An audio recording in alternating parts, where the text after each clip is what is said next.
Bismillahirrahmanirrahim. Lecture of Biology for 10th class. Today is our topic of discussion water pollution. आज हम आबी आलूदगी के बारे में पढ़ेंगे। आबी आलूदगी का मतलब पानी की आलूदगी के बारे में पढ़ेंगे।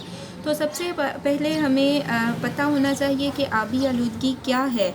तो नुकसानदेह मादों के इजाफे की वजह से पानी की तरकीब में तब्दीली को आबी आलूदगी कहते हैं। नुकसानदेह मादों की इजाफे की वजह से पानी की तरकीब में तब्दीली आ जाने को आबी आलूदगी का नाम देते हैं। और आबी आलूदगी जो है वो सेहत पर बहुत बुरे असरात मुरतब करती है।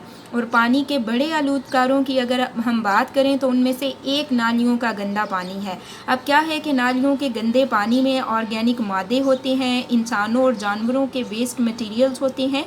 और फिर क्या होता है कि इन ऑर्गेनिक मादों की वजह से बहुत सारे माइक्रो ऑर्गेनिज़म्स ग्रो करते हैं जो कि डिजीज़ कॉज करते हैं। इसी तरह से अगर हम बात करें तो सनतों के जो बेकार मादे होते हैं उन्हें भी पानी के नज़दीकी ज़हीरों में छोड़ दिया जाता है। इससे क्या होता है कि पानी के इन बेकार मादों की वजह से जो पानी है उसकी पीएच तब्दील हो जाती है, जो कि आबी जानवरों के लिए नुकसानदेह साबित होती है। इसी तरह से कुछ सनतें क्या करती हैं, बहुत ज़्यादा गर्म पानी जो है वो पानी के ज़हीरों में शामिल कर देती हैं। तो उससे क्या होता है, उससे भी आबी ज़िंदगी को बहुत ज़्यादा नुकसान पहुंचता है। इसके अलावा ऑयल के टैंकर्स और साहिल से कुछ फासले पर वाक़या पेट्रोलियम प्रोडक्ट्स को साफ़ करने के कारखाने जो होते हैं वहाँ से तेल रसता रहता है और क्या होता है कि वाटर में चला जाता है। अब पानी की सतह पर तैरना शुरू कर देता है और फ़िज़ाई ऑक्सीजन जो है, एटमॉस्फेरिक ऑक्सीजन जो है उसको पानी में शामिल नहीं होने देता, जिसकी वजह से आबी जानवर जो हैं वो ऑक्सीजन की कमी का शिकार हो जाते हैं और मर जाते हैं। इसी तरह से कुछ बारी धातें मसलन सीसा, आर्सेनिक और कैडमियम जो हैं वो भी पानी को आलूदा करती हैं। इस तरह की धातें जो हैं वो सनती और शहरी इलाकों से खारिज होने वाले पानियों में मौजूद होती हैं। और अब अगर इस तरह का पानी पौधों को दिया जाए तो पौधों पर उगने वाली सब्जियों में ये धातें दाखिल हो जाती हैं और जब इंसान जो हैं इन सब्जियों का इस्तेमाल करते हैं तो इंसानों में आ जाती हैं। तो फिर क्या करती हैं, कैंसर का बायस बनती हैं, नर्वस सिस्टम की ख़राबी का बायस बनती हैं। ठीक है, सो ये हमारे पास जो हैं वो डिफरेंट रीज़न्स हैं वाटर पोल्यूशन की। नेक्स्ट ही अगर हम बात करें कसूर शहर की तो उसमें 200 से ज़्यादा टेंडरीज काम कर रही हैं। अब टेंडरी क्या होती है, टेंडरी एक सनत होती है जिसमें हाम जिल्द से चमड़ा बनाया जाता है। अब इन सनतों से क्या किया जाता है कि रोज़ाना 9000 क्यूबिक मीटर बेकार वाटर जो है वो पानी के ज़हीरों में शामिल कर दिया जाता है। अब ये जो वाटर है इसके अंदर भारी धातें यानी मरकरी, सीसा, कैडमियम वगैरह शामिल होता है। 2003 में एक सर्वे की गई जिससे ये मालूम हुआ कि यहाँ के 2/3 मकीन ऐसे हैं और जिनमें बहुत सारी डिजीज़ हैं। इसके अलावा टेंडरी में काम करने वाले 72% वर्कर्स जो हैं उनमें कैंसर, किडनी डिजीज़ और आई डिजीज़ जो हैं वो आई डिजीज़ का शिकार हैं।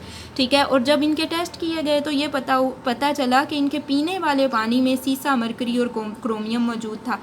अब हुकूमत पाकिस्तान और यूनाइटेड नेशन डेवलपमेंट प्रोग्राम ने कसूर टेंडरी पोल्यूशन प्रोजेक्ट शुरू किया और उस प्रोजेक्ट के तहत क्या किया कि टेंडरीज से खारिज होने वाले वाटर की ट्रीटमेंट के लिए मशीनरी लगाई गई और फुजला जात को ठिकाने लगाने के लिए भी डिफरेंट जगह बनाई गई। आबी आलूदगी के असरात हम देखते हैं तो सबसे पहले है हमारे पास यूट्रोफिकेशन।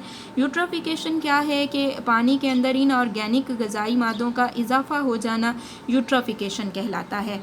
अब नेक्स्ट हम बात करेंगे अलजी के ब्लूम्स की। तो गंदे पानी और खादों में कुछ इनऑर्गेनिक मादे जो हैं वो प्रेजेंट होते हैं। ठीक है, अब जब ये गंदा पानी और खादें पानी के ज़हीरों तक पहुंचते हैं तो इनमें जो ग़िज़ाई मादे मौजूद होते हैं उनकी वजह से बहुत ज़्यादा अलजी उगती है, यानी अलजी के ब्लूम्स बनते हैं। अलजी के ब्लूम्स जो हैं ये वाटर की सरफेस पे आ जाते हैं। ठीक है, अब क्या है कि अलजी के ज़्यादा हो जाने की वजह से डीकम्पोजर्स की तादाद बढ़ जाती है। ठीक है, उसके अलावा हम बात करें तो डीकम्पोजर्स क्या करते हैं, पानी में मौजूद ऑक्सीजन इस्तेमाल कर लेते हैं और ऑक्सीजन, वाटर में ऑक्सीजन की कमी हो जाती है। इसके अलावा एलजी के ये जो ब्लूम्स हैं ये वाटर की जो निचली तहें हैं यानी कि वाटर के नीचे रोशनी को नहीं पहुंचने देते, यानी कि लाइट जो है उसको भी ब्लॉक कर लेते हैं। नेक्स्ट ही हमारे पास है फूड चेन का आलूदा होना, तो नाकाबिले तहलील आबी आलूदगार यानी नॉन बायोडिग्रेडेबल, जिन्हें तोड़ा नहीं जा सकता, वो पानी में काफ़ी लंबे अरसे तक मौजूद रह सकते हैं।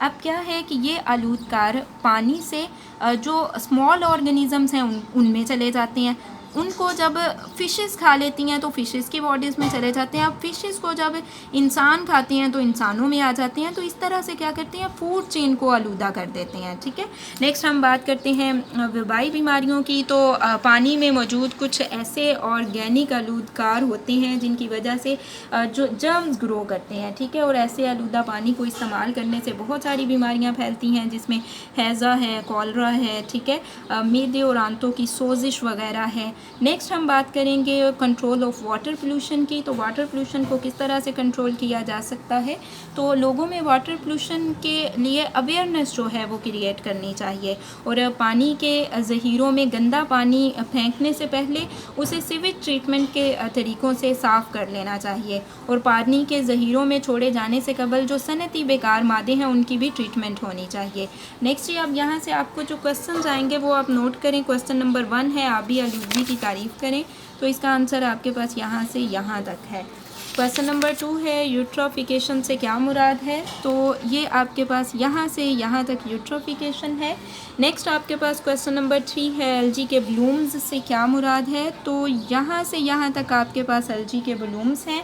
क्वेश्चन नंबर 4 है आबी आलूदगी के कोई से 2 असरात लिखें, तो ये आपके पास फूड चेन का आलूदा हो जाना और वबाई बीमारियां फैलना, ये आपके पास आबी आलूदगी के असरात हैं।